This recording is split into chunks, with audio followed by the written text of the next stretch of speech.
Si des gens écrivent, c'est parce que le monde est un acte de langage. La langue humaine est un outil de signifiance, de délivrance. Écrire, c'est dire. Dire, c'est soumettre la vie aux possibilités de l'intelligence. C'est faire du réel un lieu connu et fragile.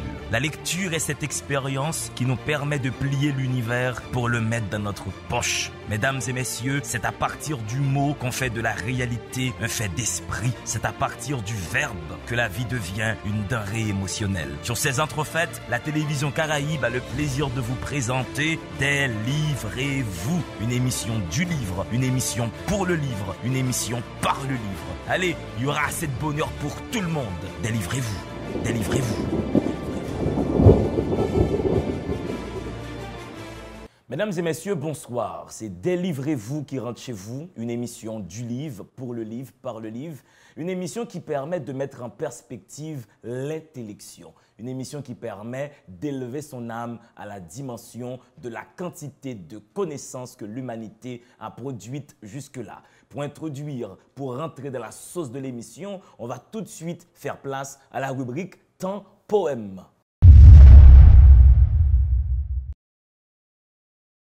Aujourd'hui, je vais vous lire l'un des poèmes les plus célèbres de toute la littérature francophone et universelle. Louis Aragon sera convoqué à la barre. Je m'en vais vous lire Les yeux d'Elsa, pris dans les yeux d'Elsa. Alors pour la mise en contexte, Elsa, c'était la femme de Louis Aragon et l'amour a mobilisé Aragon au point où il a consacré tout un livre aux yeux d'Elsa, aux yeux de sa femme.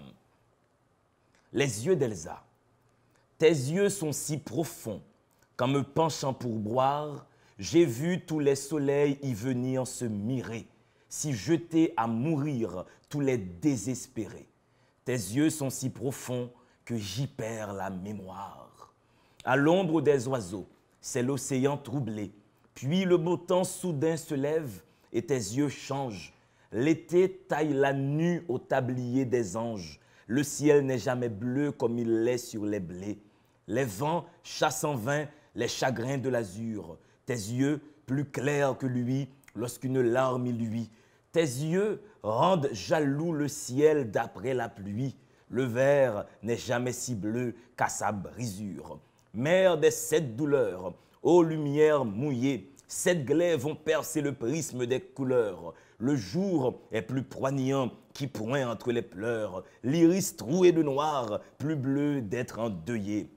Tes yeux, dans le malheur, ouvrent la double brèche par où se reproduit le miracle des rois. Lorsque le cœur battant, ils virent tous les trois le manteau de Marie accroché dans la crèche. Une bouche suffit au mois de mai des mots pour toutes les chansons et pour tous les hélas. Trop peu d'un firmament pour des millions d'astres. Il leur fallait tes yeux et leurs secrets gémeaux.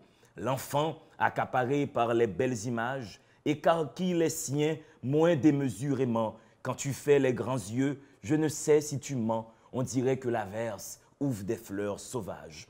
Cache-t-il des éclairs dans cette lavande où des insectes défont leurs amours violentes? Je suis pris au filet des étoiles filantes, comme un marin qui meurt en mer en plein mois d'août.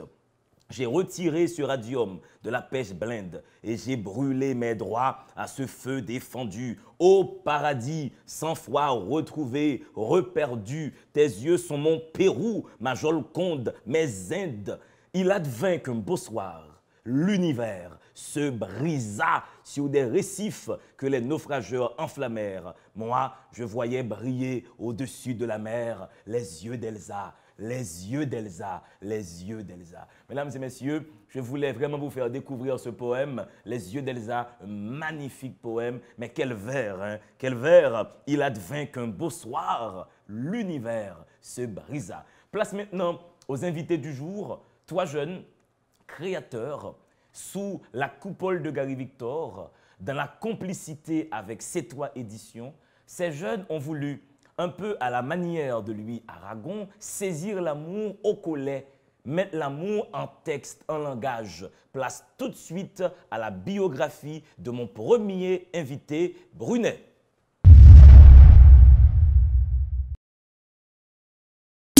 Né le 12 janvier 1998 à Jacmel, Brunet Blaise poursuit ses études au Centre culturel Alcibiade Pomeirac, un élève brillant du préscolaire à la philo. En 2016, il intègre le programme de débat de Focal ayant pour but d'éduquer les jeunes à la citoyenneté, au respect de l'environnement et d'aiguiser leur sens critique.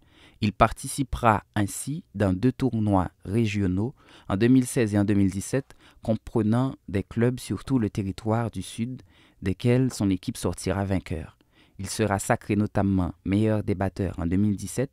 Il participera aussi en 2017 au tournoi national de débat où son équipe sera finaliste. Musicien, flûtiste et pianiste, en mars 2017, il sera membre de la première édition de l'Institut national d'orchestre organisé par des volontaires de la Utah Symphony, orchestre professionnel aux États-Unis qui performera à la salle polyvalente de la ville de Jacmel. Mélomane, joueur d'échecs, Brunet est aussi un dilettante des arts plastiques et cinématographiques et un amoureux des lettres et de la littérature. Il sera lauréat en filière littéraire au baccalauréat et remportera au cours de l'année 2017 3 prix littéraires avec ses premiers écrits. Tout d'abord gagnant du concours de nouvelles organisé par Réponse, réseau d'étudiants et de professionnels opérant pour un nouveau Sud-Est, avec sa nouvelle L'Appel, puis lauréat du prix Gary Victor suite au concours de nouvelles organisé par les éditions Poulucia avec son titre Le Peintre des airs. Et finalement, il sera l'un des 12 lauréats du concours national de nouvelles organisé par la Prof et la CPECC avec son texte intitulé Les Portes. Actuellement étudiant le droit à l'université Quisqueya, Brunet a participé à la rédaction du recueil de nouvelles Le Rubis de Cupidon avec sa nouvelle Mirage isocèle où les thèmes de l'amour, du double de l'ubiquité, servant à camper une symétrie effarante et allégorique. Brunet en est aujourd'hui à sa 5e nouvelle. 2 titres et certainement d'autres devraient être connus sous peu du public. Brunet Blaise est donc sur le plateau de Livrez-vous. Ce n'est pas sa première fois. Il était avec vous il y a quelques semaines dans le cadre du concours d'écriture scolaire qu'organise Gary Victor avec la complicité de C3 Éditions. Il est de retour maintenant pour le Rubis de Cupidon. Je plante tout de suite le décor. On retrouve dans ce recueil 8 nouvelles écrites par Blaise Brunet, Gilles Sander Joseph, Joédine Jean-Baptiste, Shinlove Teresa Danaïka Prévillon, Catherine Théodora Désiré, Barbara Whitney d'Orville, Amanda Couty et Gerda Putinor sur le thème de l'amour. Des récits à savourer comme de bons chocolats offerts pour la Saint-Valentin. Une autre occasion de découvrir ces jeunes talents révélés par le 4e concours national scolaire de nouvelles qui vont certainement, dans un très proche avenir, enrichir notre littérature. Gary Victor, Brunet Blaise, qui dit que très prochainement, la cohorte à laquelle tu appartiens va enrichir notre littérature. Je ne vais même pas te dire bonsoir, je vais te dire qu'est-ce que la littérature? La littérature, donc, c'est une forme d'expression extraordinaire. Donc, dans le sens que c'est un art. Et puis cet art permet de voir ce qu'est le sublime. Donc, je n'oublierai jamais cette phrase de Paul Klee. Et l'art ne reproduit pas le visible, il rend visible. Donc, la littérature, pour moi, ça montre le visible, donc, en ce sens. Mais tu as mentionné le sublime là-dedans. Est-ce que des fois, la littérature ne saisit pas au collet l'horreur? Oui, mais l'horreur, il transforme cette horreur en sublime.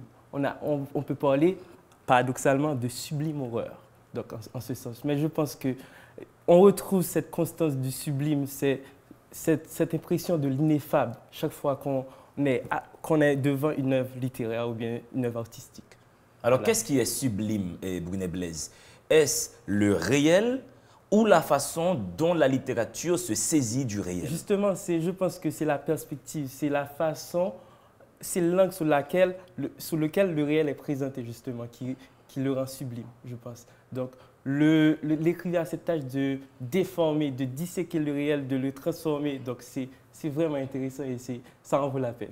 Est-ce que tu considères un écrivain comme quelqu'un qui est dans ce métier-là, qui lui permet de trafiquer le visible? Oui, bien sûr, parce que je pense qu'à partir du réel, on peut transformer, on peut basculer facilement dans le fantastique, dans le merveilleux. On peut changer, on fait ce qu'on veut. Donc, l'écrivain est par excellence celui qui qui travaille le réel, qui le détruit d'une certaine manière et qui le reproduit. Une forme éclatée du réel. Mais du coup, pourquoi la littérature serait nécessaire à l'ordre du monde? Disons que, on va certainement en parler tout à l'heure, mais je prends référence justement d'une nouvelle de Dino Buzzati pour le faire. C'est que en termes de science et de l'homme, bon, les animaux possèdent une certaine technique. Bon, la science aussi, il y a une certaine technique. Mais disons que le propre de l'homme, c'est, je dirais, l'essence même, ce qui fait de nous des hommes, justement, je pense que c'est cette faculté à pouvoir produire, à faire de l'art. Donc, l'art, c'est une fin en soi. Et je pense que c'est pour ça que, justement, l'art est nécessaire à la vie. Voilà. C'est la réalité, je dirais, suprême. Peut-être que tout le monde ne sera pas d'accord, mais c'est une finalité tellement suprême de l'existence de l'homme que c'est vraiment extraordinaire. Alors, on sait qu'il y a différentes formes d'expression artistique, l'architecture, la peinture, la musique. Là, nous parlons de littérature. Dis-nous ce qui constitue la spécificité du fait littéraire. Donc, disons que déjà, l'écrivain a des matériaux de départ qui sont les mots. Mais ces mots vont être agencés d'une telle manière, les mots, il y a aussi les journalistes, mais un écrivain n'est pas un journaliste. Donc, les mots vont être agencés d'une telle manière que ça va être transformé et que ça va créer des sensations particulières, comme j'ai eu à le dire antérieurement. Donc, je pense que l'écrivain crée des images que nous-mêmes, nous pouvons réinterpréter. Donc, en ce sens, l'écrivain nous livre une partie de lui-même. Et je pense que c'est ce qui fait le caractère propre, justement, de l'écriture. C'est à partir du mot, mais à partir de l'intellect, on comprend, on arrive à cerner une écriture à partir de l'intellect, à la différence de la musique qu'on écoute, ou bien de l'art qu'on regarde, de la peinture. Mais je pense que le cerveau, c'est ce qui permet d'accéder, mais on peut déjà réinterpréter tout ce qu'on va pouvoir voir, ou bien, je ne sais pas. Donc, c'est ce qui fait la spécificité. Alors, toi et Brunet Blaise, tu fais dans les nouvelles. C'est donc, voilà, pour l'instant, on sent que tu as d'autres projets dans ta boîte. Une nouvelle, c'est donc une forme d'expression artistique, esthétique. C'est un genre littéraire.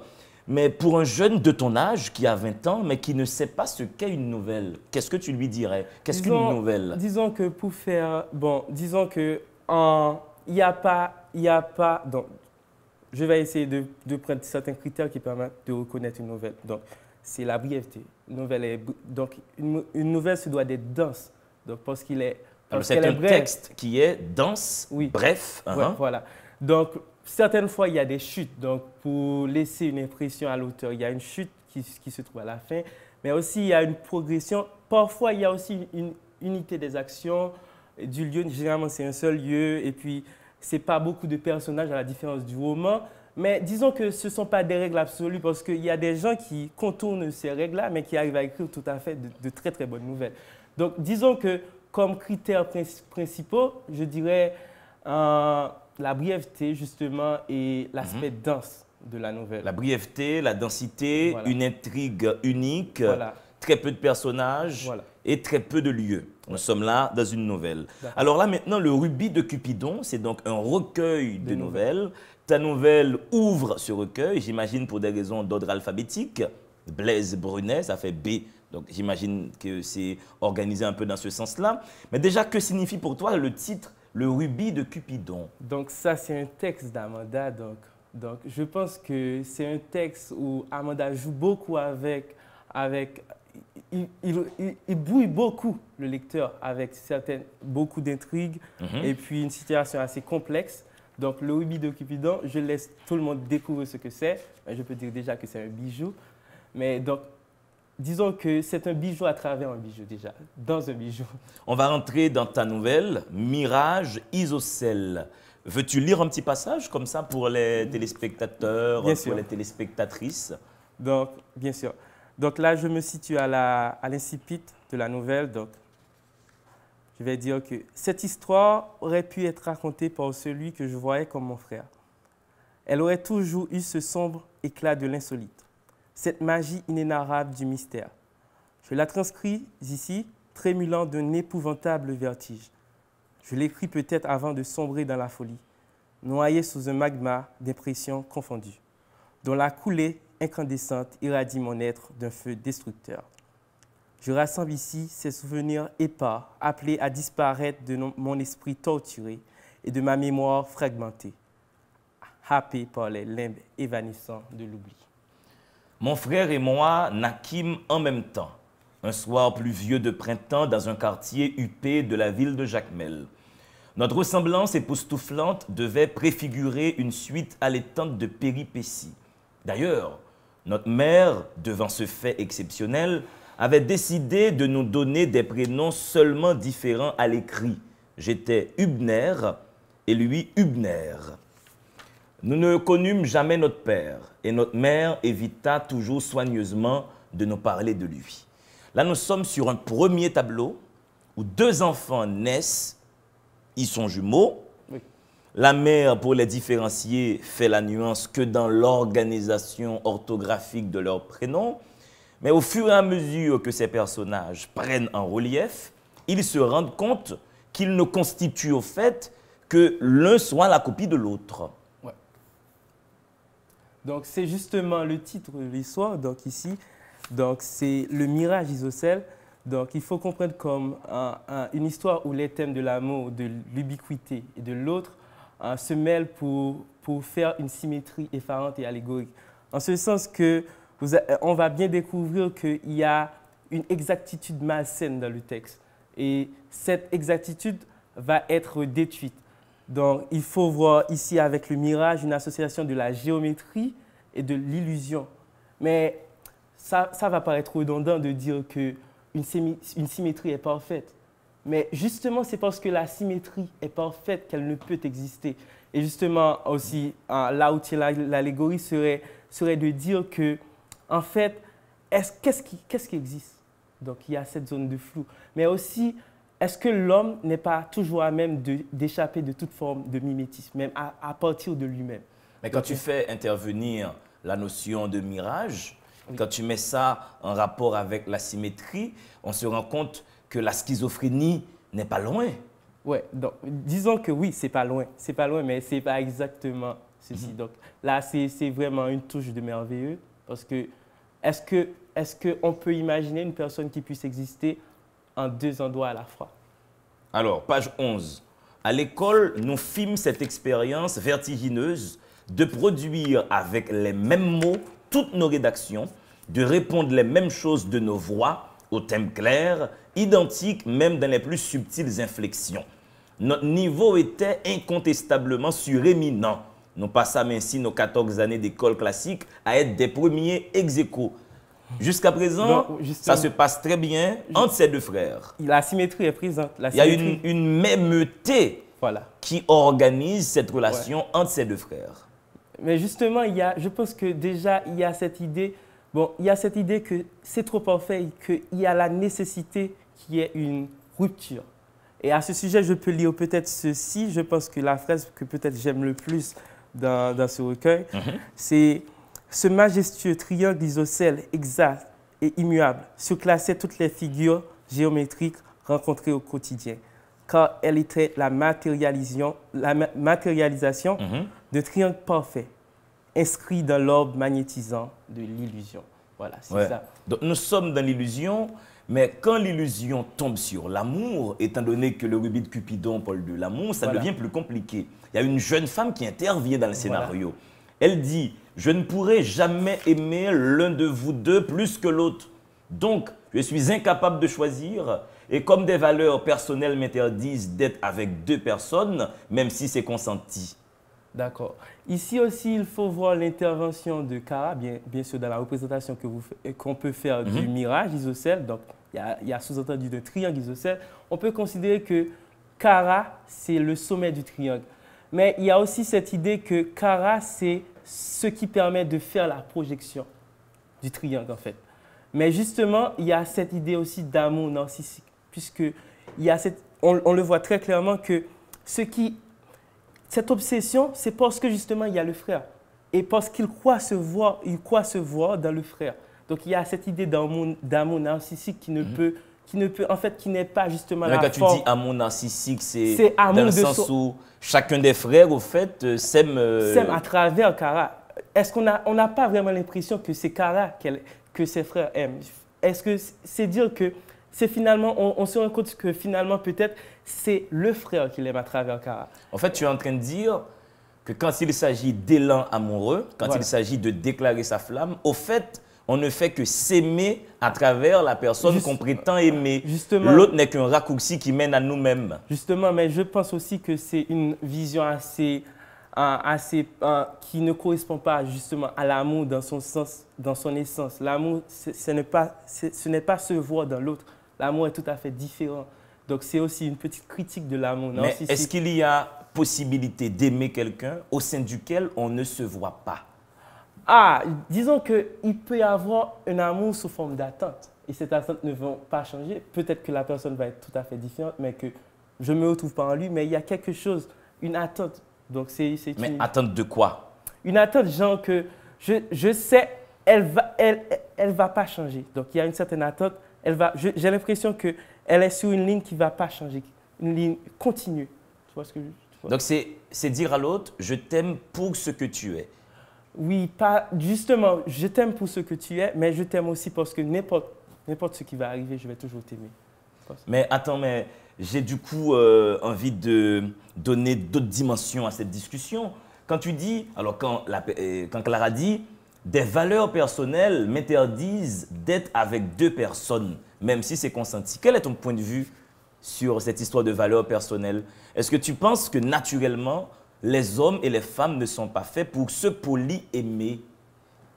Disons que ça, c'est une question assez complexe. Je me demande si Barreau, qui réalise cette émission, ne peut pas aimer en même temps deux femmes. Donc, ça va dépendre. Je pense que ça va dépendre. Mais il est tout à fait possible d'avoir une attirance, pas d'aimer, je dirais, pour plusieurs personnes à la fois. Mais je pense que l'amour dans son sens, dans son sens profond du terme, je pense que l'amour ne peut être poly. Il ne peut pas être multiple. L'amour ne peut pas être pluriel. Il ne peut pas. Mais qu'est-ce que tu fais maintenant du corps? Parce que autant qu'on propose de l'amour au corps, le corps en reçoit. Si tu es marié, Blaise, et que tu rencontres une autre femme, une femme qui n'est pas ta femme, si il y a possibilité de rencontre intime entre toi et cette femme, ton corps réagira. Oui, mais justement, c'est pour ça que j'ai établi la différence entre attirance et amour.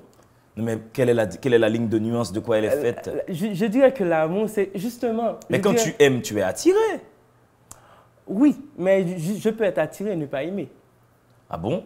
Oui. Tu es attiré, mais tu n'aimes pas. C'est la définition qu'on donne de l'amour parce que c'est assez complexe qui va déterminer est-ce que l'attirance, c'est exactement l'amour. Mais est-ce qu'il n'y a pas une surenchère définitionnelle autour de l'acte d'amour? Justement. Est-ce qu'on n'a pas placé l'amour là où il n'est pas? Ah, je dirais justement, mais je pense que c'est plus complexe que ça en fait. Bon, il y a plusieurs définitions de l'amour. Moi, dans ce texte, je décris un amour que je considère comme être un amour narcissique. Pour moi, bon, ça c'est une vision assez personnelle de la question, l'amour ne peut pas être changeant. Genre que je suis avec quelqu'un aujourd'hui et je vais être avec quelqu'un d'autre demain. Donc, cette idée de stabilité de l'amour, je ne pense pas que ça corrobore l'idée que je me fais de l'amour. Voilà. Ouais. Et Kara, c'est quand même un personnage assez fort dans tout ça. Ouais. À un moment, les deux frères vont en arriver aux mains. Parce qu'il faut avoir Kara au bout d'un moment. Du coup, je me suis dit, est-ce que tu penses que l'amour charnel serait la forme la plus aboutie de l'amour et dépasserait l'amour filial, l'amour parental? Disons que l'amour charnel a plusieurs stades. Justement, lorsqu'il y a relation charnelle, on vit quelque chose que je qualifierais d'ineffable. On est au sommet, on est au sommet il y a une tension. Et je pense qu'en ce sens que l'amour charnel aurait une certaine une certaine primauté, carrément. Est-ce que je peux le dire comme ça? Oui, d'une certaine manière, oui. Mais l'amour filial reste tout à fait une forme d'amour qui a beaucoup d'importance. Alors, très rapidement, et maintenant, Blaise Brunet, on a un peu fait le tour de ta nouvelle. Je t'avais dit hors caméra, pour mieux mettre en avant un livre, il ne faut pas parler de lui. Voilà. C'est la meilleure façon de porter les lecteurs à découvrir ta nouvelle, Mirage Isocèle, qui est dans le Rubis de Cupidon, qui a été publiée chez C3 Éditions. Maintenant, très rapidement, quel livre tu proposerais à un jeune garçon de ton âge qui habite à la 3e avenue, qui habite au Champ de Mars quel livre tu lui proposerais? Là maintenant, j'ai 2 livres en tête. J'ai déjà Compère Général Soleil de Jacques-Stéphane Alexis, qui pour moi est un roman poignant et sublime. Justement, donc petite, c'est l'histoire d'Hilarius Hilarion, mais aussi il y a cet événement historique dont se sert justement Jacques-Stéphane Alexis, qui a été le massacre de 1937. Donc c'est un événement très macabre dans l'histoire de notre pays, donc dont il faut se souvenir. Donc justement, j'aime beaucoup l'écriture de Stéphane Alexis parce que c'est une écriture qui est riche, mais aussi qui est flamboyante, je dirais. Ouais. Flamboyante. C'est une écriture qui laisse transpirer la culture de l'auteur. On sent que c'est un docteur qui écrit. Voilà, on sait que ça. Mais aussi à travers son écriture, j'ai aussi retrouvé ce qu'il a d'ailleurs forgé en 1956, c'est le réalisme merveilleux. Justement, il y a cette description inégalable, je dirais, d'Haïti. Il y a cette description, par exemple, de l'artibonite, mais c'est tout à fait où il personnifie l'artibonite, d'ailleurs. Mais c'est vraiment indicible. Justement, je pense qu'on ne peut pas vraiment, ces genres de romans, on ne peut pas vraiment en parler. Donc, tu proposes Compère Général Soleil, Jacques-Stéphane Alexis. Un deuxième livre que tu proposes toujours maintenant à une jeune fille de 22 ans. D'accord. Je proposerais Dino Boussati, Le Cas. C'est un recueil de 51 nouvelles. J'ai adoré, mon gars. Quand tu m'as dit Le Cas, je me suis dit, mais attends, t'as lu Le Cas? Oui, mais j'ai lu un peu de temps parce que c'est vraiment... Mais quelle exploration de l'imaginaire. Oui, alors, Le Cas, c'est la lettre K, s'il vous plaît, hein, pour les gens qui suivent l'émission. C'est magnifique comme recueil de nouvelles. Alors, on ne pourra pas faire le tour tout de suite, mais au moins, on dira aux gens dans Le Cas, il y a un grand monstre. Il y a un grand cas qui surgit comme ça. Un squale terrifiant. Ouais. D'accord. Donc, Le Cas, Dino Boussati, Compère Général Soleil, Jacques-Stéphane Alexis et bien entendu, Brunet Blaise. Il est jeune, allez découvrir sa plume, son écriture, le Rubis de Cupidon, disponible chez C3 Éditions et à la librairie La Pléiade. Le temps d'une première respiration à cette émission et je reçois une nouvelle lauréate, une nouvelle participante à ce recueil de nouvelles. Si des gens écrivent, c'est parce que le monde est un acte de langage. La langue humaine est un outil de signifiance, de délivrance. Écrire, c'est dire. Dire, c'est soumettre la vie aux possibilités de l'intelligence. C'est faire du réel un lieu connu et fragile. La lecture est cette expérience qui nous permet de plier l'univers pour le mettre dans notre poche. Mesdames et messieurs, c'est à partir du mot qu'on fait de la réalité un fait d'esprit. C'est à partir du verbe que la vie devient une denrée émotionnelle. Sur ces entrefaites, la télévision Caraïbe a le plaisir de vous présenter Délivrez-vous, une émission du livre, une émission pour le livre, une émission par le livre. Allez, il y aura assez de bonheur pour tout le monde. Délivrez-vous, délivrez-vous. On me nomme Gerda Petit-Nord, j'ai 21 ans et je suis originaire de Ouanamet. Orpheline de mère depuis l'âge de 4 ans, je vis en compagnie de mon père qui a bien assumé son double rôle et en compagnie de mes frères et sœurs. Après avoir fréquenté à Ouanamet 2 écoles congréganistes pour lesquelles j'ai beaucoup d'estime, en l'occurrence l'institution des sœurs salésiennes de Don Bosco et le collège Saint-François-Xavier des frères de l'instruction chrétienne, je suis présentement étudiante à l'université Quisqueya ayant cultivé le sens du leadership dès mon plus jeune âge, soit en classe de 4e année, où j'ai été en tête du comité de ma classe, un poste que j'allais souvent occuper avant de rejoindre le comité central où j'occuperais la place de ministre des Relations publiques. Je me suis forgé petit à petit un mental de compétitrice, passionné de lecture, d'écriture et de culture. J'ai gagné mon premier prix en 2008 lors de ma participation à un concours de déclamation d'où je suis sortie championne. Ensuite, en 2013, dans un autre concours de débat, cette fois j'ai occupé la place de vice-championne. En 2014, je deviens championne dans un concours interclasse de génie. En 2015, j'ai accepté de faire partie de l'équipe d'encadrement de l'école SFX comme intendante en particulier pour le grand concours national de génie royal où l'équipe a été championne. En 2017, l'équipe de l'école SFX dont je faisais partie, est devenue championne du tournoi de débat interscolaire. Et cette même année, j'ai eu la joie de remporter le premier prix au tournoi interscolaire d'épellation. Mais ma plus grande joie a été de figurer parmi les 12 lauréats au concours national de nouvelles en 2017, soit l'an dernier. À 2 km de Wanament, un village nommé Village du Salut. On y trouve une clinique flambant neuve, un marché bien équipé, de l'eau potable, d'agréables lieux de culte, toutes confessions chrétiennes confondues, dont une chapelle catholique atypique, une place attrayante, des écoles de qualité. Dans cette localité, les gens s'aiment bien et se respectent mutuellement. On eût dit une famille habitant une maison commune. Au fait, c'est bien le cas. Et le vieil adage, voisinage, ses amis y trouvent toute sa place. Madame Lefaine habitait ce village depuis très longtemps. À cette époque, les maisons étaient construites en bois, avec de la terre battue comme sol. Rien à voir avec nos constructions lourdes d'aujourd'hui, où l'on a de plus en plus recours au béton pour les toits, au parpeigne pour les façades et à la céramique pour le plancher. Surnommée Maman Village d'Issali, Madame Lefaine semblait être la plus âgée du quartier à cause de son mauvais teint. En réalité, ce n'était pas du tout le cas, car Madame Jean avait bien quelques années de plus qu'elle. Bien malin, qui saurait dire à quand remontait leur amitié exemplaire. Mesdames et messieurs, nous sommes dans l'univers de Gerda Petit-Nord. Un destin improbable. Voici le titre de sa nouvelle et vous avez saisi à la gorge le premier tableau. Il s'agit d'une grande histoire d'amitié entre deux femmes. L'amitié, pour toi, c'est une grande valeur? Toi, j'ai pas dit bonsoir, hein? C'est compliqué, non? C'est du tout pas trop tard. Un présentateur télé qui dit pas bonsoir.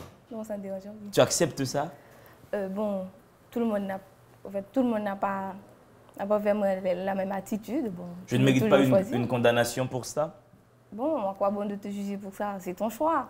Ah ben voilà. Mais non, dis-moi non plus que tu ne vas pas t'énerver. Non, t'as pas à t'inquiéter. Un destin improbable, tu nous fais, Gerda Petit-Nord. Deux femmes qui sont dans une grande histoire d'amitié.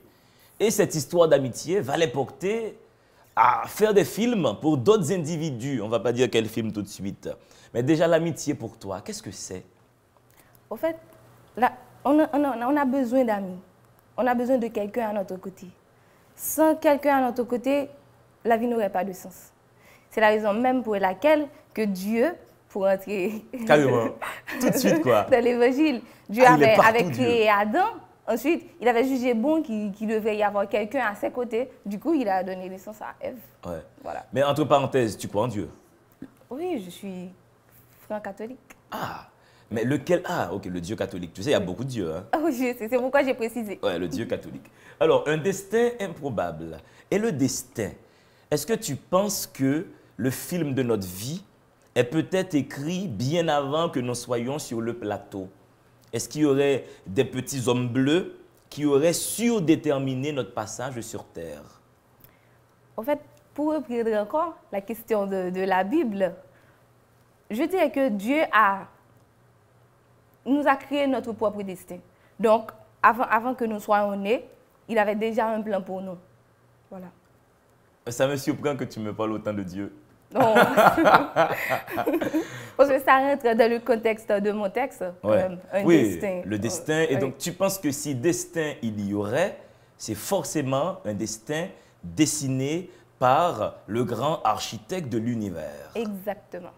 Et tu ne penses pas que les hommes seraient capables, comme tes deux personnages, d'écrire le destin de d'autres personnages? Mais non, comment est-ce possible? Quand même, dans ta nouvelle, deux femmes ont décidé de l'avenir relationnel de deux jeunes personnes. Oui, je sais. Donc, les hommes ont cette capacité également, Gerda, d'écrire le destin. Non, voilà. Ce que j'ai voulu faire comprendre, c'est que Dieu s'est fait intercéder par ces deux femmes-là afin qu'il puisse les mettre en relation. Voilà. Magnifique. Dieu est éminemment présent sur mon plateau aujourd'hui. Omniprésent. Et ça me fait plaisir. Est-ce que tu veux lire un petit passage de ta nouvelle? Bien sûr. Madame Lefaine, une vraie patronne, de concert avec son mari, était parvenue à monter une petite entreprise commerciale qui leur rapportait suffisamment de sous. Ils étaient parents de 3 enfants, dont Élie, qu'ils avaient réussi à faire voyager pour Cuba après le bac dans ses études universitaires en médecine. Madame Jean, quant à elle, n'en avait que 2 et arrivait tant bien que mal, avec ses maigres ressources, tirées notamment des produits de ses jardins, à les envoyer à l'école. Ses économies ne lui permettaient pas de faire comme son meilleur ami, mais elle ne l'enviait pas, bien au contraire, car elle voulait avoir ses 2 filles à l'œil, qui plus est, étaient orphelines de père depuis le jour de la naissance de la cadette. Devenue veuve, elle s'était promis d'élever seule ses enfants. De fait, elle veillait au grain qui faisait du mieux qu'elle pouvait pour assurer une éducation solide à ses filles. Elle avait vraiment beaucoup de mérite, cette brave femme. Ma commère me fait une révélation. Moi, c'est Jeanne, donc l'aînée de Madame Jean, qui n'a une machine. Pendant qu'il a sauté au cap, machine li montée a fait collision avec une l'autre. Chance pour lui, il pas mourir, mais il grave en pile. Et puis moi, c'est celle Elie, comme docteur, qui a pris soin. Là, entre ces 2 femmes, à la suite d'une révélation, j'imagine que Dieu est là-dedans aussi. Hein? Bien sûr, c'est Dieu qui fait rêver. Absolument, j'imagine que Dieu est tout de suite là-dedans. Cette jeune femme va aller voir sa bonne amie, sa voisine, pour lui dire, suite aux éléments contenus dans mon rêve, peut-être qu'on doit mettre en couple nos 2 enfants. Bien sûr. Est-ce que tu es d'avis, est-ce que tu cautionnes cette disposition-là? Est-ce que tu accepterais, toi, comme jeune fille, que tes parents décident que Greg Bull, qui gère le son ici, soit ton époux? Au fait, je ne vais pas parler de moi particulièrement. Cependant, je dirais que ce n'est pas une mauvaise idée. Parce que, ah ouais? Bien sûr, ce n'est pas une mauvaise idée. Parce que nous autres, nous sommes plutôt jeunes. Tandis que les parents, ils sont plutôt vieux et ils ont beaucoup plus d'expérience que nous. Donc, ils peuvent imaginer quelque chose qui nous serait beaucoup plus bénéfique. Et si je te dis, en faisant un clin d'œil à Gabriel Garcia Marquez, on n'a pas l'âge que l'on paraît, mais celui que l'on sent. C'est-à-dire, une jeune personne peut disposer de plus de maturité qu'un vieillard, qu'un adulte qui a 65 ans. L'âge n'est pas facteur de maturité. Oui, je sais. Cependant, en ce qui concerne les relations amoureuses, quand même. Tu penses qu'il faut quand même le regard d'un adulte? Je ne suis pas tout à fait d'avis que les parents doivent choisir pour quelqu'un, mais il faut toujours les consulter. Parce que eux-mêmes, au fait, je peux dire, ils ont déjà l'habitude. Bon, sinon, ils ne nous auraient pas mis au monde quand même. Mais si ça se trouve, ils nous ont mis au monde sans s'aimer. Non. Peut-être. Non, voilà. Peut-être qu'on les a mis en couple. Pour faire un retour, dans les temps passés, c'était les parents qui choisissaient pour leurs enfants. D'autant plus. C'était horrible, non, Gerda? Pas vraiment. Pas vraiment. C'est quand même notre vie, Gerda. Notre sais. corps, notre cœur. Pourquoi une autre personne intervient pour nous dire à qui donner notre cœur? Non, c'est parce que les parents veulent nous préserver du mal. Voilà. Donc, de toute manière, une maman ou un père n'aurait jamais voulu que son fils ou sa fille soit tombé dans de mauvaises mains. Tu vois? Mais laisse-moi te questionner maintenant sur ta vision de l'amour. Qu'est-ce que Cupidon pour toi? Qu'est-ce que l'amour? L'amour, je dirais tout simplement, c'est un je ne sais pas. Parce que, en ce instant même, ça vient, ça passe, on vit. En fait, l'amour, c'est compliqué. C'est à la fois une bonne et une mauvaise chose. Parce que lorsqu'on est entre de bonnes mains, on voit que l'amour, c'est la meilleure chose qui pourrait exister. Tandis que, lorsqu'on est pris au piège de quelqu'un, ça devient dégoûtant. Lorsqu'on est pris au piège de Bien quelqu'un, sûr. qu'est-ce que ça veut dire? Au fait, parlant de piège de quelqu'un, généralement, bon, je ne vais pas critiquer les garçons, mais ça paraît plutôt chez les garçons. Ou les filles. Oui. Il y a des relations possibles entre 2 filles ou 2 garçons, c'est pas grave. Moi, je ne partage pas cet avis, malheureusement. Ah, carrément. Ça, non. Ah non, ça va, non. Alors là, ça, c'est mon point de vue. Alors là, des filles avec des filles, des hommes avec des hommes. Non, sinon, arrêtons cette blague. Sinon, pour faire référence à Dieu, il n'aurait pas créé 2 êtres de sexe différents quand même. Je suis totalement d'accord. J'aime beaucoup quand tu appelles Dieu à la barre. Ça s'appelle un argument d'autorité. C'est Dieu quand même qui a dit un homme, une femme. Une femme. Mais tu Un sais, point. je vais te taquiner sur ce point. Tu sais pourquoi Dieu a détruit Sodome et Gomorrhe? Et pourquoi d'après toi? C'était pour détruire l'homosexualité. Exactement. Est-ce que tu penses que Dieu a résolu ce problème? Non, pas tout à fait.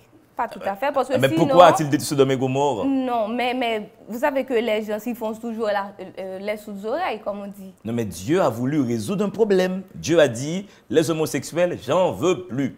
Il a détruit Sodome et Gomorrhe. Mais en 2019, en 2018, il y a toujours des homosexuels. Donc Dieu n'a pas pu résoudre ce problème. Non, mais bon, on dirait que le problème, c'est du côté... Bon, je suis un peu d'accord avec toi. Un peu de côté, oui. Mais dans un autre cas, je dirais que c'est du tout pas une bonne idée Sinon, qu'il y en ait. sinon, tes personnages, donc ces enfants qui ont été mis en couple par leurs parents, ont fini par se marier. Et déjà le soir de la lune de miel, ça ne se passe pas bien. Non, parce que justement, il y avait Ellie qui était déjà éperdument amoureux d'une Cubaine avec qui ils étudiaient ensemble à l'université. Ben, quant à Jeanne, elle était toujours célibataire, donc l'amour ne lui disait pas grand-chose auparavant. Mais par contre, elle allait rencontrer un jeune garçon en faisant sa pratique, comme quoi. Mais au fur et à mesure, ils vont se mettre ensemble et l'amour va régner entre eux. Donc c'est ça le destin. Ouais. À un moment, tu écris, l'amour a tellement de pouvoir qu'il peut ressusciter les morts. Est-ce que c'est un excès de langage ou ça correspond vraiment à ta vision de l'amour? Ça correspond à ma vision de l'amour.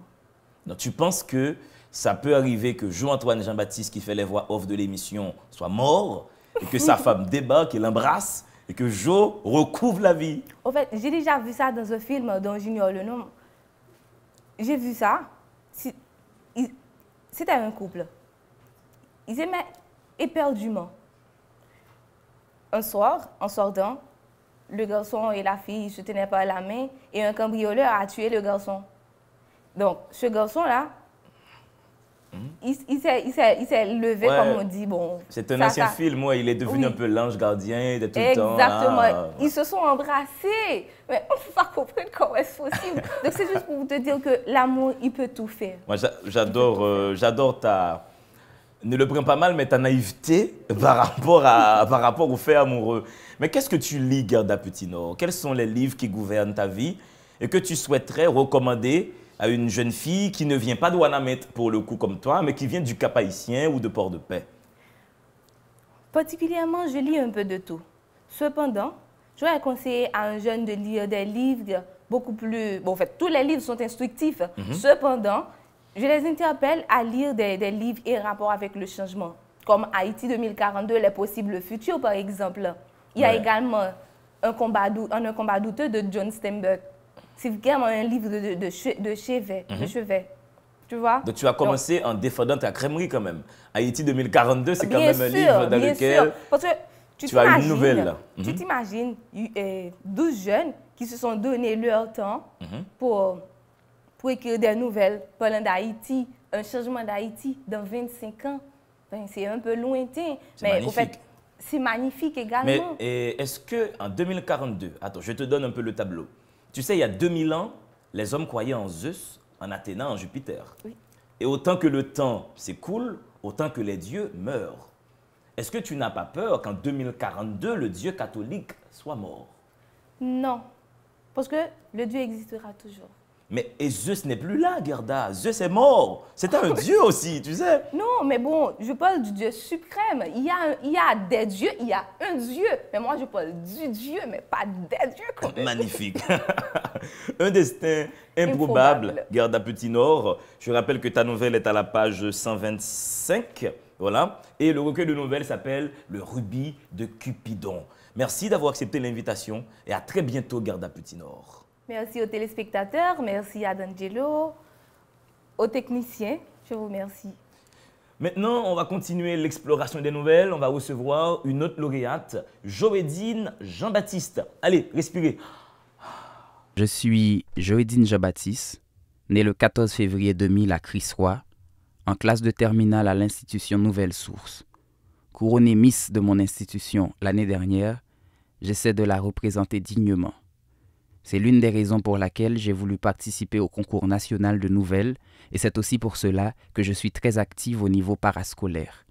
J'ai été pendant 1 an présidente générale du journal scolaire et tous les ans, je participe aux débats intellectuels qui ont lieu durant la semaine du livre à l'école et dont les membres du jury sont des personnalités telles que Gary Victor, Michel Soucard, Étienne Aurémile.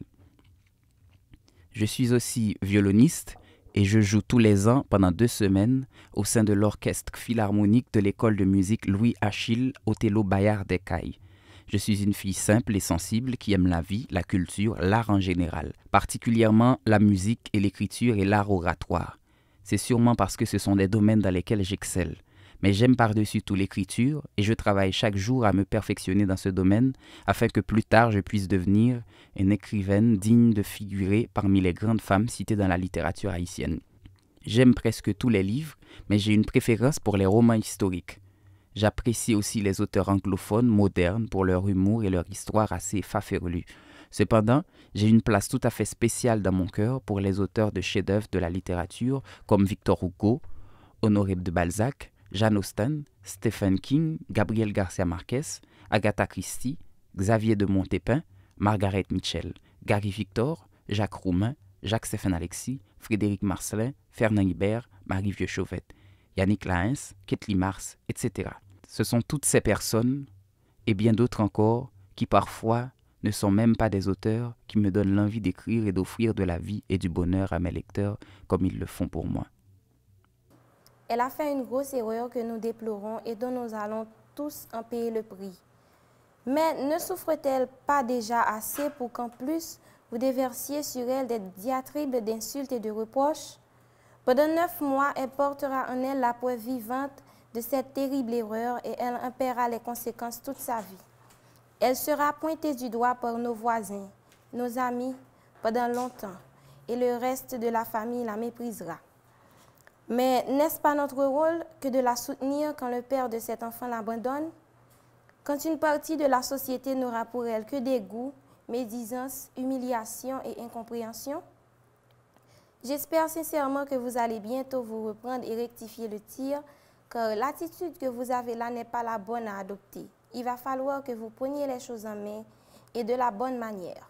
Sur ce, il me tendit la main, m'aida à me relever, puis me conduisit dans ma chambre sous les regards médusés de mes 2 parents. Ce soir-là, il resta longtemps à me rassurer, puis me borda comme une petite fille. C'est à ce moment que je compris l'ampleur de cette connexion entre les jumeaux dont on parle si souvent. Il ressentait ma souffrance. Je serai là, je te le promets. Joédine Jean-Baptiste, voici le titre de ta nouvelle qui fait partie de ce recueil de nouvelles qui a pour titre Le Rubis de Cupidon. Je rappelle que ce recueil de nouvelles a été fabriqué sous la direction de l'écrivain Gary Victor et que le livre a été publié chez C3 Éditions. Joédine Jean-Baptiste, est-ce que la maternité peut être perçue comme étant une erreur, une faute? La maternité n'est pas une faute en soi. L'erreur, alors ça dépend des côtés. Donc l'erreur, c'est le fait que la maternité vienne au mauvais moment. Et qu'est-ce que tu appelles mauvais moment? C'est les moments où les parents, les futurs parents ne sont pas encore prêts. Est-ce que tu mets ça en raccord avec ce qui se passe dans l'ordre naturel? Dès que le corps arrive à procréer, les parents sont prêts? Pas nécessairement. Les parents ne sont peut-être pas encore prêts psychologiquement. Parce que 2 personnes peuvent être mariées et puis ne sont pas encore prêts à avoir des enfants. C'est possible. Alors, on va poser le décor de ta nouvelle. Je serai là pour toi, je te le promets. Je vais lire un petit passage rapide. Le soir de notre arrivée, mes parents nous ont forcés, mon frère et moi, à saluer nos voisins les plus proches. Bien sûr, il fallut que le hasard fit que ce soir-là, il soit en visite chez sa marraine, notre voisine d'à côté. Quand Carl et moi nous sonnâmes à la porte, c'est lui qui ouvrit. Il était torse nu, portait des baskets délacées et un jeans.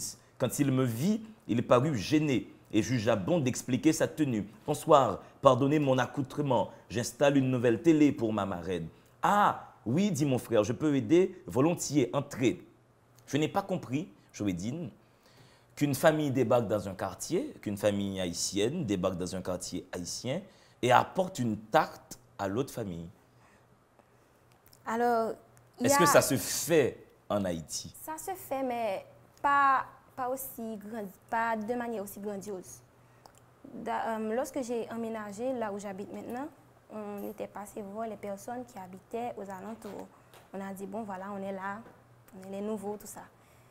Mais cette histoire de tarte, je l'ai ajoutée, c'est parce que dès le début, je voulais montrer aux lecteurs que les parents de Catherine Nicole sont des personnes extravagantes et puis qui sont un petit peu égocentriques. Ils voulaient montrer qu'ils sont là et puis ils sont des gens opulents, tout ça. Donc c'est pour ça qu'ils ont voulu mettre de leur côté leurs voisins les plus proches. Alors, les parents de cette jeune fille qui est au cœur de cette nouvelle ne sont pas très présents. Ils sont très cultivés, ils ont une bonne situation matérielle, mais ils ne sont pas très présents. Est-ce que pour toi, les jeunes filles qui tombent enceintes vers 15 ans, 16 ans, 17 ans, tombent dans ce malheur, cette erreur, parce que les parents étaient absents? Pas nécessairement. Des fois, les parents sont là et puis ça arrive. Il y a beaucoup de facteurs. Il y a l'influence extérieure, la pression des pères. Alors, quand je dis père, PAIRS, hein? Il y a plein de choses. Il y a les viols aussi, il y a tout ça. Donc, ce n'est pas uniquement l'absence des parents qui provoque ça. Alors, est-ce que tu penses, par rapport à Cupidon, est-ce que tu penses que l'amour a des phases définitionnelles suivant les âges des gens qui s'aiment? C'est-à-dire, l'amour entre 15 et 19 ans signifie quelque chose, entre 19 et 30 ans, entre 30 et 35 ans. Est-ce que tu penses que l'amour prend la forme de notre âge? Là, alors, tu parles de l'amour... L'amour charnel entre hommes et femmes. L'amour, mais vraiment à la Cupidon. Ça dépend. Ça dépend parce que on peut être amoureux de quelqu'un à un âge assez bas, selon l'échelle, mais ressentir l'amour, le vrai amour. Et puis, on peut ne jamais plus ressentir cet amour à d'autres âges plus matures. Donc, c'est facultatif, ça dépend des personnes, ça dépend de leur vécu, ça dépend de leur personnalité. Que tu aies été toi-même mobilisé pour prendre part à ce projet, comment tu l'as ressenti?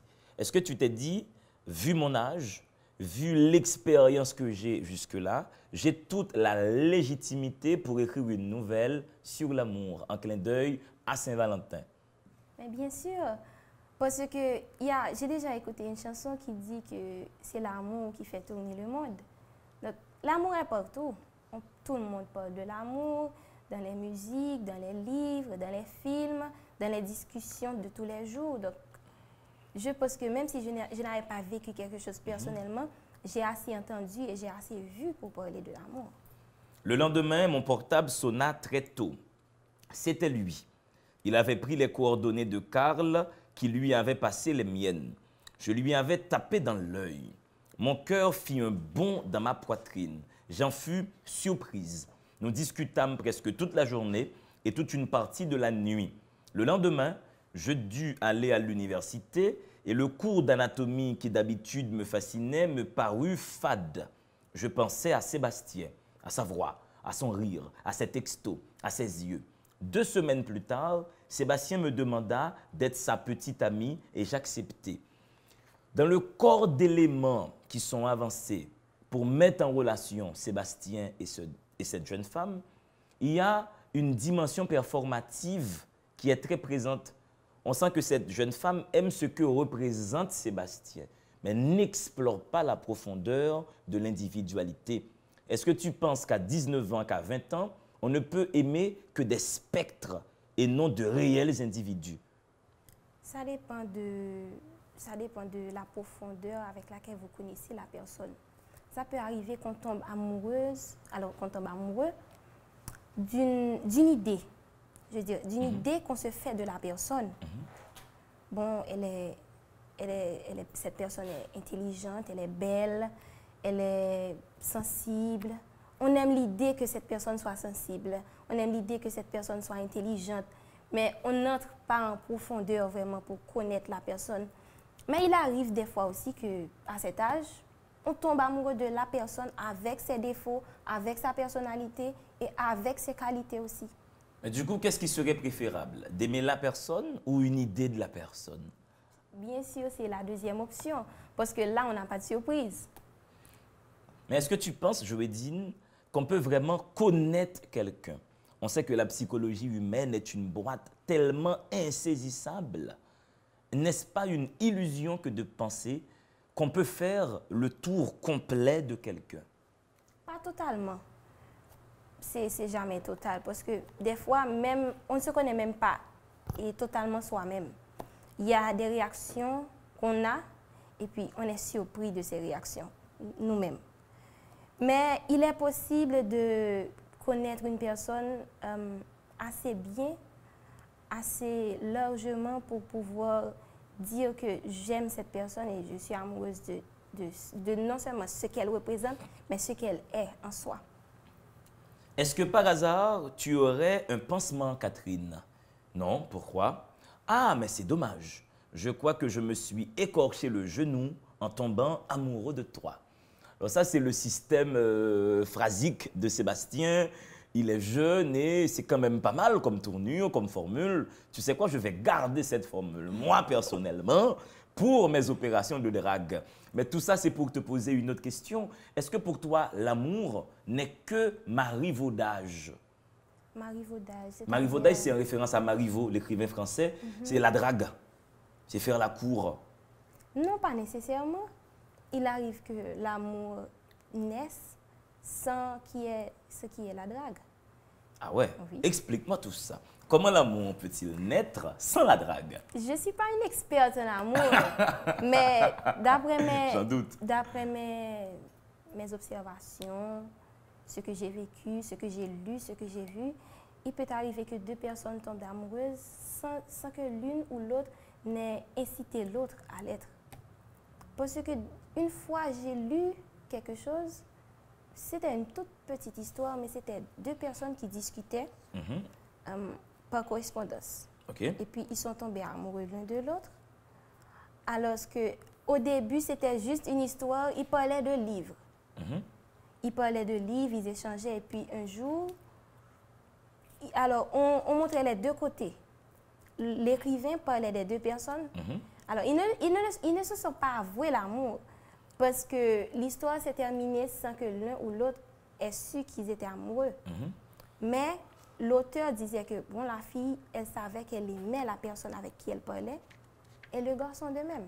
Mais en même temps, c'était l'idée de la personne, puisque c'était des personnes qui ne s'étaient jamais rencontrées. Donc, ils aimaient l'idée de la personne à qui ils parlaient par correspondance. 3 mois plus tard, je le présentai à mes parents. Nous eûmes un dîner à la volée, bien entendu, car ils n'avaient soi-disant pas le temps. Ils me parurent assez antipathiques envers lui. C'est la seule ombre au tableau de notre amour. Il lui posait des questions carrément gênantes sur sa famille, sa vie, son quartier, son travail, et quoique subtilement son salaire, alors qu'il n'était que stagiaire. Je ne pensais pas que mes parents étaient aussi terre à terre. Est-ce que tu penses que beaucoup de familles, soit aux États-Unis, en France, en Ukraine, en Haïti, exigent à leurs enfants un partenaire ou une partenaire ayant un statut, où l'amour, si tu veux, est un fait statutaire? Dis-moi ce que tu représentes matériellement et je te dirai si c'est possible que tu sois en relation avec mon fils ou ma fille. Je ne sais pas si c'est comme ça partout dans le monde. Mais en Haïti, je sais que c'est quelque chose de très important. Parce que, étant donné la situation, notre situation actuelle, il n'y a aucun parent qui, sain d'esprit, qui offrirait leur fille à un jeune homme ou bien à un homme en n'étant pas au courant de sa situation économique, en ne s'étant pas assuré que leur fille sera en sécurité, aura une sécurité économique, une sécurité sociale. Donc, c'est quelque chose, c'est pas, je dis pas que c'est le plus important pour les parents haïtiens, mais c'est quelque chose de très important. Mais est-ce que, au fait, le deal idéal ne serait pas que le parent investisse dans la formation de son fils ou de sa fille afin que celui-ci soit naturellement en sécurité économique et sociale. Bien entendu. Pour moi, c'est la meilleure chose. C'est que vous savez que si vous mourrez, si vous n'êtes plus là, votre enfant n'aura pas à compter sur un homme ou bien sur une femme pour vivre. N'aura pas à compter sur d'autres membres de la famille. Que cet enfant-là, immédiatement qu'il a terminé avec ses études, cet enfant-là soit en sécurité économique. Et c'est pour ça aussi qu'il y a des parents qui travaillent non seulement pour laisser un héritage à leurs enfants, un héritage matériel, mais qui leur laissent un héritage intellectuel aussi pour que eux aussi, ils peuvent produire à leur tour. Parce que si je suis là toujours les déboires de Sébastien, à un moment, lorsqu'on se revit 3 jours plus tard, Sébastien semblait ne pas me tenir en rigueur de ce qui s'était passé. Mais il paraissait avoir perdu quelque chose. Son sourire, son sens de l'humour, sa grâce naturelle étaient toujours là. C'était ses yeux. Ils avaient perdu cette expression de fierté. Donc ça, c'est une grande déconvenue pour Sébastien, à qui on impose un statut quand lui, il ne voulait qu'aimer. Il faut remarquer que Catherine et Sébastien, ils sont jeunes. Ils n'avaient pas pensé au fait que les parents de Catherine auraient touché cette corde qui est assez sensible. Parce que Sébastien, c'est un garçon avec des rêves plein la tête. Il avait des projets. D'ailleurs, dans le livre, il est écrit que Sébastien était quelqu'un cultivé quand même. C'était un informaticien, voilà, stagiaire, avec des projets et tout. Donc, il croyait en un avenir pour lui et un avenir avec Catherine. Mais il ne pensait pas que les parents de Catherine allaient exiger ça dans l'immédiat. Alors, à un moment, les choses deviennent un petit peu plus corsées. Après une semaine de discussion tendue, je compris ce qu'il fallait que je fasse. Je savais exactement comment j'allais lui prouver que je l'aimais vraiment. Je sentais que ce que j'allais faire était mal, mais je n'avais pas d'autre choix. Du moins, c'est ce que je croyais. Mes parents étaient en voyage d'affaires, la bonne en congé de fin de semaine. Nous n'avions pas besoin du chauffeur non plus, donc Carl et moi étions seuls à la maison ce soir-là. Tout de suite, je l'appelais. Par chance, il était libre. Et en attendant qu'il vienne, je me fis toute belle pour lui et je préparai aussi la chambre, bougies, draps propres, chocolat et tout ce qu'il fallait pour ce soir. Carl était enfermé dans sa chambre quand je descendis ouvrir à Sébastien. Je le conduisis directement dans la mienne qui lui plut tout de suite. La lumière tamisée, les bougies aromatisées, la bibliothèque bureau au coin de la pièce et le lit trônant tout au milieu. Nous nous assîmes dessus pour discuter et il m'expliqua à quel point la situation dans laquelle mes parents l'avaient mis lui faisait mal.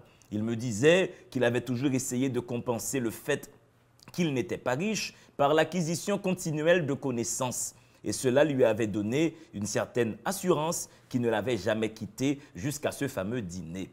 Toutes ces certitudes étaient remises en question. Pour la première fois, Joédine, il se sentait limité et avait l'impression que son intelligence et son savoir ne lui suffiraient pas et que peut-être un jour, je finirais par le voir comme mes parents aujourd'hui le voyaient.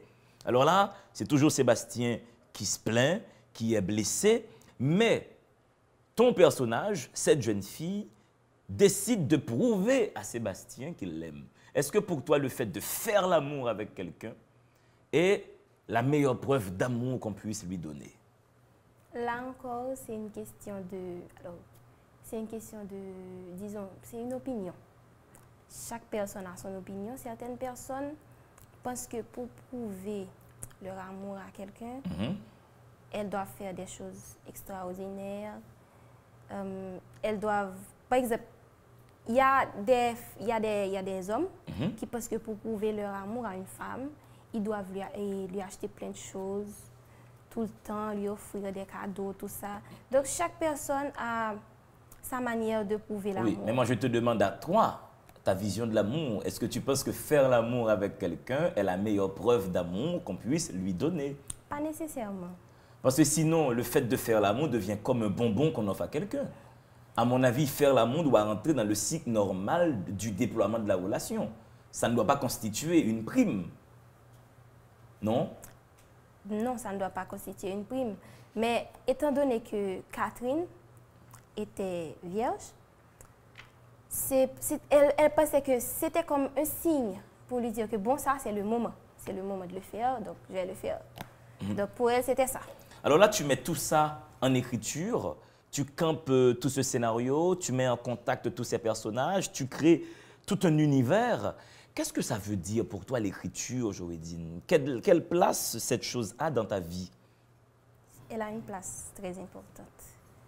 Très importante parce que lorsque j'écris, disons que c'est mon monde. C'est moi qui crée. Je peux donner les tournures que je veux, je peux créer les personnages que je veux, les situations que je veux, et ça me fait me sentir extrêmement bien. Et des fois, des choses que je ne peux pas vivre dans la vie réelle, j'arrive à les vivre dans l'écriture. Donc c'est ça pour moi. Donc l'écriture constitue pour toi un espace de liberté, d'affirmation de soi, un espace aussi où tu peux te voir dans une autre individualité, où tu deviens toi-même un personnage, c'est-à-dire une forme pure. Veux-tu proposer des livres à des jeunes de ton âge? À part le rubis de Cupidon, bien sûr. Bien entendu, si j'avais le temps, j'aurais donné toute une foule de livres. Mais étant donné qu'on parle d'amour, donc de sentiments, je vais leur donner 2 livres qui ont pour moi une valeur extrêmement sentimentale. Premièrement, c'est Les 10 petits nègres d'Agatha Christie. C'est ma maman qui m'avait offert ce livre. On avait acheté ça ensemble. Le titre ne me disait rien, mais lorsque j'ai lu ce livre, ça m'a donné un truc que je n'avais pas avant. Parce qu'il y avait une intrigue dans le livre. Je ne vais pas raconter l'histoire, bien sûr, parce que sinon je gâche tout. Ouais. Mais il y a quelque chose qui te tient en haleine. Il y a quelque chose qui te presse là, qui te dit continue à lire le livre. Tu lis jusqu'à ce que tu termines ça. Et c'est là que tu sens que tu as accompli quelque chose. Le travail est fait. Donc, tu as lu le livre, tu as été satisfait. Les 10 petits nègres d'Agatha Christie. Le deuxième livre, c'est Le journal d'Anne Frank. J'ai lu le journal d'Anne Frank, j'ai appris l'existence de ce livre. C'est grâce à mes recherches sur les guerres mondiales. Parce que c'est un sujet qui me fascine beaucoup, les guerres. C'est un petit peu, ça paraît un petit peu glauque que je puisse aimer les guerres, mais c'est plus fort que moi. J'aime lire des choses, j'aime regarder des films, des documents qui ont rapport à ces époques-là. C'est des époques qui me passionnent. Donc, lorsque j'ai lu le journal d'Anne Frank, ce qui m'a frappé chez elle, c'était sa maturité. Elle a été obligée de grandir trop vite parce qu'elle était enfermée. Elle était dans une période où tout le monde, où elle ne pouvait pas s'amuser, où elle ne pouvait pas rire. Elle vivait dans un endroit reclus avec beaucoup d'autres personnes avec qui elle n'était pas totalement en accord, mais avec qui elle fallait s'adapter parce que c'était un moment crucial, c'est leur vie qui était en jeu. Et là, elle a écrit. Et ce qui m'a fascinée chez elle, c'est qu'elle était jeune et que sa plume était vraiment soutenue. Donc, voilà. Elle m'a donné envie d'écrire aussi. Et c'est vraiment le grand livre de l'antisémitisme, le journal d'Anne Frank. C'est vraiment une lecture incontournable dans le développement d'une individualité. Donc, 2 recommandations. Le journal d'Anne Frank. d'Anne Frank. Voilà, d'Anne Frank. Et Les 10 petits nègres. Les 10 petits nègres d'Agatha Christie. Nous sommes dans l'univers des romans policiers. Mesdames et messieurs, vous ne ratez pas le rubis de Cupidon. Joédine Jean-Baptiste, merci. Je rappelle rapidement le titre de ta nouvelle qui est à la page 61. Je serai là, je te le promets. Mesdames et messieurs, le temps de votre 3e respiration et tout de suite, nous sommes dans la rubrique Temps Science.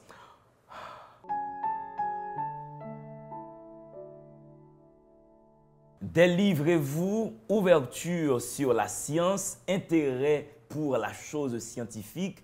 J'ai avec moi sur le plateau Gaël Jean-Baptiste et on va vous parler des trous noirs. Nous serons en astronomie. Gaël, gardons bonheur. Gardons bonheur, toujours. Tu vois, j'avais quoi? 3 invités avant toi, je ne les ai pas salués. Ah bon? Toi, je t'ai salué. Ah oui? Est-ce que c'est parce que tu as des intérêts pour les choses célestes? Certainement, peut-être. Mais parce que surtout, je crois qu'on a d'autres intérêts pour certaines choses en commun. Mais tu m'as fait le coup de la veste. Tu m'as fait le coup de la veste. C'est un coup bas. Fallait bien. Hein? C'est de la concurrence. C'est vraiment bien mis. Et non, mais vraiment, mon gars. Je suis convaincu que ma mère, elle va être. C'est bien. Satisfaite. Veste noire, tu vas parler des trous noirs. Qu'est-ce que c'est, gars? Un trou noir.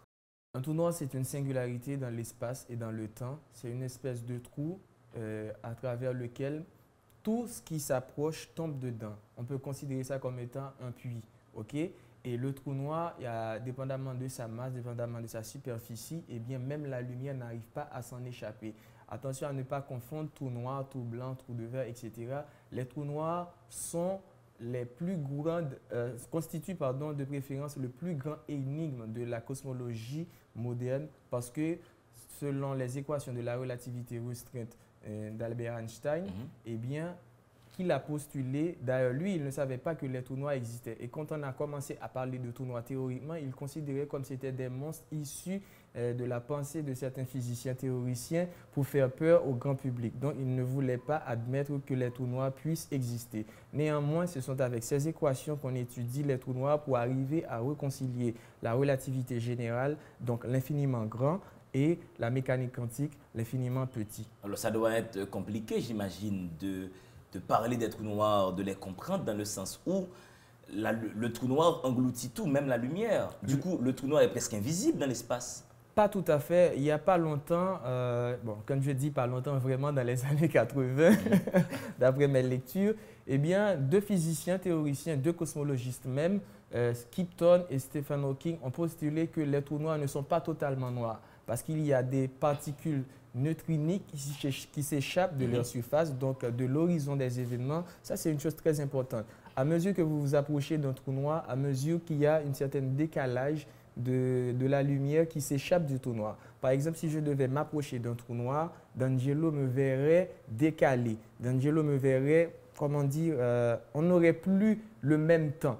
Donc, ils ont fait des calculs théoriques et ont compris que les trous noirs ne sont pas totalement noirs parce qu'il y a des émissions de différentes particules qui les constituent. Alors du coup, un trou noir a un champ gravitationnel. Exactement. Comment tu peux définir cette notion de champ gravitationnel pour quelqu'un qui ne se connaît pas trop en astronomie? Voilà, on va essayer de définir ce concept-là en prenant l'exemple d'une trampoline.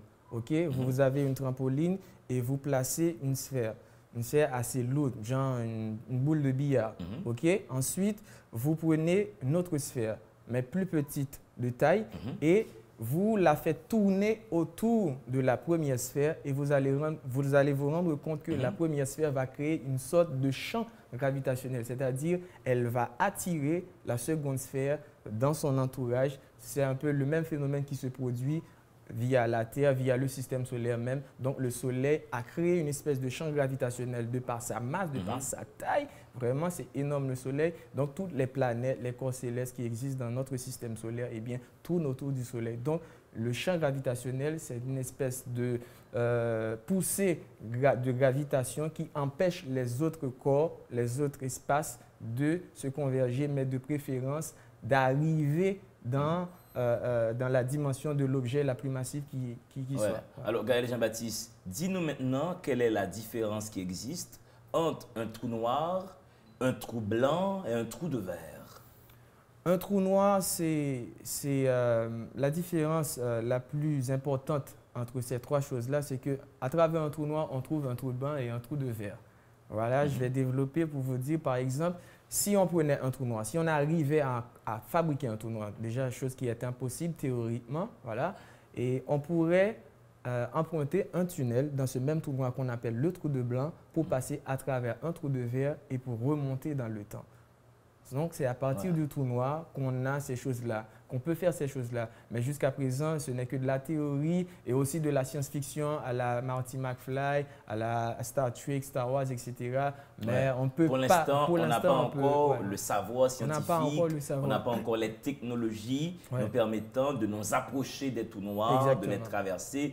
Mais comment les trous noirs se sont-ils formés? Est-ce que nous savons un peu dans quel contexte cosmique? Justement, la question me fait repenser à ma dernière intervention ici sur le plateau. On avait parlé d'étoiles. Et j'avais dit que quand certaines étoiles meurent, eh bien, elles explosent soit en supernova, soit en trou noir ou en plein d'autres choses. Eh bien, ça arrive que une étoile meurt et elle explose en supernova dans un premier temps. Dans un second temps, elle donne naissance à une étoile qu'on appelle une naine blanche. Et petite précision, une naine blanche, une cuillerée de matière sur une naine blanche pèserait autant de tonnes qu'une montagne. C'est vraiment pas du n'importe quoi. Là, on est vraiment dans l'infiniment grand. Et donc, à partir d'une naine blanche, il va y avoir un effondrement gravitationnel. L'étoile va commencer à s'effondrer sur elle-même jusqu'à créer un trou noir avec une singularité, un horizon des événements où même la lumière ne peut pas s'échapper. Voilà, merci Gaël Jean-Baptiste. J'espère qu'on a fait le tour de la question. Les trous noirs, vous avez votre petite idée. Allez donc continuer à charbonner votre intelligence sur la question. On n'a jamais vu quelqu'un mourir parce qu'il était brillant, parce qu'il était intelligent. Je remercie encore Gaël Jean-Baptiste qui co-anime cette rubrique Science avec Maître Philippe Volmar. Très prochainement, nous allons commencer à recevoir le directeur du Conatel qui parlera de technologie, qui parlera de 4G, de 3G, de LTE, qu'est-ce que c'est, etc. Ce sera vraiment une grande sauce consacrée à la science, la rubrique Temps Science. Je remercie les jeunes qui étaient venus vers moi, le Rubis de Cupidon. Voici le livre à lire en ce moment. Ils sont quoi? Ils sont une dizaine de jeunes à vous proposer des nouvelles sur l'amour, sur l'élan vers l'autre. Le livre est disponible chez C3 Éditions. Merci de continuer à suivre cette émission. Merci au staff technique qui me soutient et qui me permet de vous servir cette fête de l'intellection. Je rappelle que cette émission est soutenue par la Direction nationale du livre. Dans le monde, il doit y avoir deux êtres, des livres et vous.